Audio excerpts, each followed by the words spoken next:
magka-age na kayo, pero naghihiwalay ka agad. So, it really depends on the personality of both people.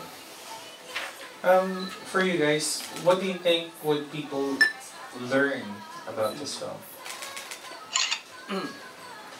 Siguro na laging may pag-asa. Halimbawa, kung hindi man kayo nagkatuluyan dun sa mga early years ninyo, laging may posibilidad, lalo na kung totoo kayong nagmamahalan and tunay yung pag-ibig niyo para sa isa't isa. Kahit kinasal ka pa sa iba or merong dahilan na mangyayari kung kayo talaga yung para sa isa't isa. Siguro, destiny plays a part, or fate plays a part in your relationships also.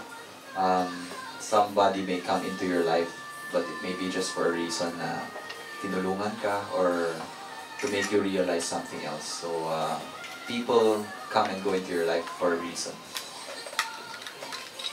Let me just raise the hypothetical question. If somebody, shows up and has everything you wanted for a person, would you want to ditch your current relationships? I mean, if she has everything,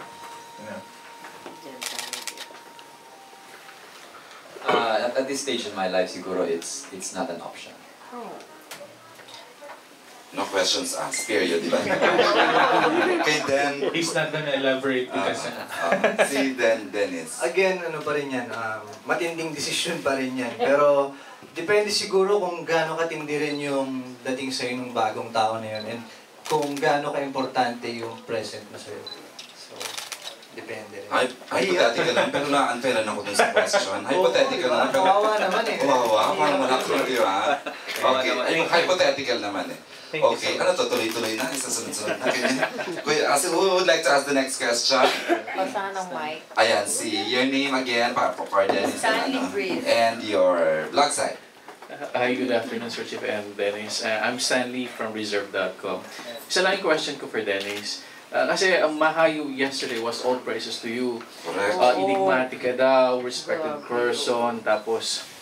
Basta lang adjectives, di ba, medyo So, I'd like to know what makes Dennis Trillo, or what makes you you? Wow. Marami raw layers. Marami ba? Siguro dahil, hindi ako yung typical na showbiz na personality. Medyo, meron akong reservation. And, siguro naaliw lang siya na tuwing shooting, nakikilala niya ako paunti-konti. Hindi yung isang araw, dahil sobrang daldal ko, kilala niya na ako kagad. So, ganun siguro. Thank you. Ayan, actually then may kunento siya. Ang gusto lang niya before was a photo taken with you, di ba? Sabi niya happy na siya, hindi natuloy yung picture, nung ka-picture with you. Tapos until 2 years ago nga this was offered na hindi lang pala picture ang magkakasama kayo, kundi like a motion picture, like yun ang kinikwento niya. And of course kay Papa Sir Chief sabi niya ganyan, sobra niya na-appreciate that kahit special participation yung participation mo, talagang tinanggap mo raw to. Kaya sobrang Maha was all praises for you both. Ayun lang. Okay, next question. Furniture from Manual to Life. Manulife, ano? Manual to Life. Okay. So, Endorsement.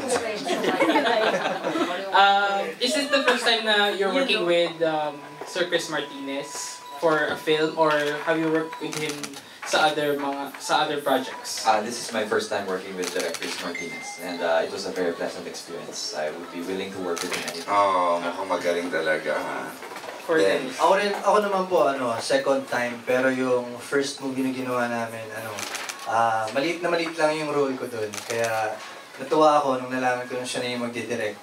Dahil isang buong pelikula na yung gagawin namin this time. ano yung movie na yun then? Would you like to share? Po, Temptation Island. Any other first na nangyari ngayon sa film na to na pwede namin asahan din na First. Do we